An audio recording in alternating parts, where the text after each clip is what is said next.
All right. Hey, Hendrick family and BMW enthusiasts. Josh is in here, BMW Southpoint. Hope y'all are doing well. Wanted to cover some basic BMW terminology that can be a little confusing for some people. Hopefully this will clarify some of the more commonly asked questions that I get on a daily basis. So here we go. So let's start out with the simpler of the two, and that is all-wheel drive versus two-wheel drive. If you see an X drive, that means it's all-wheel drive. So it's getting power from the front and the back. If you see an S drive, it's two-wheel drive, meaning it's getting power either from the front two or the rear two.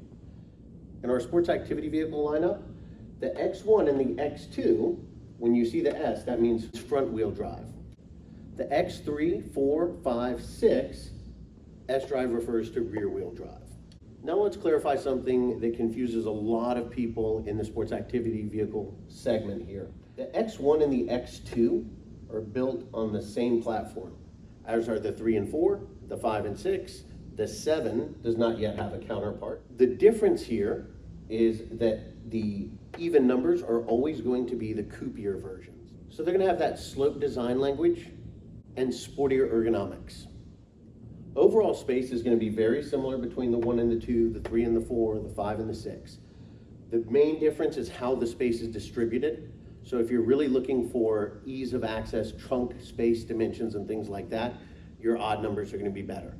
If you're more interested in the sporty look, the even numbers are going to be better. Now let's cover the engines. This is where things can get a little tricky, but I've simplified it.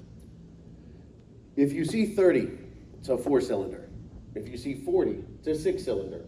If you see 50, it's an 8-cylinder.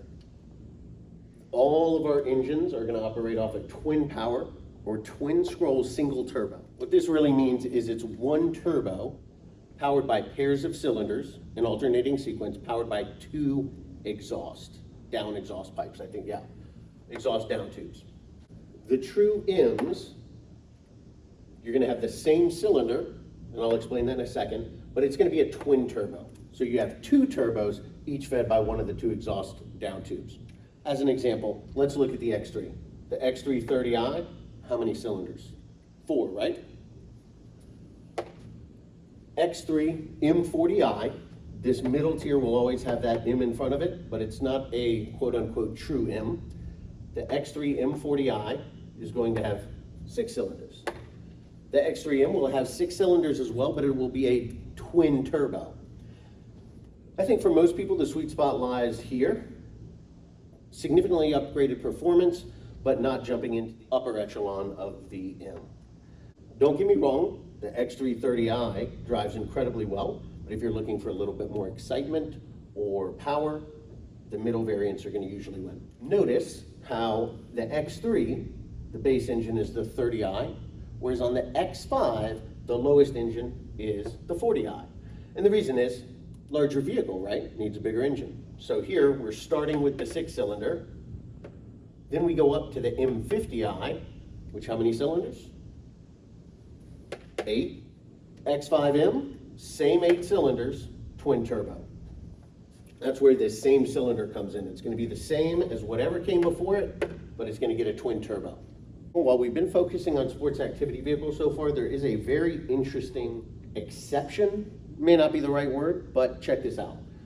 The 5 Series actually has 4 variants. You have the 530, which is a 4-cylinder, the 540, which is a 6-cylinder, the M550, which is going to be your 8-cylinder, and the M5 8-cylinder twin turbo.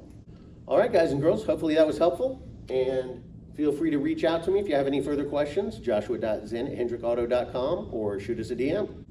Until next time, it's Jay-Z signing off with BMW of Southpoint. See you guys soon.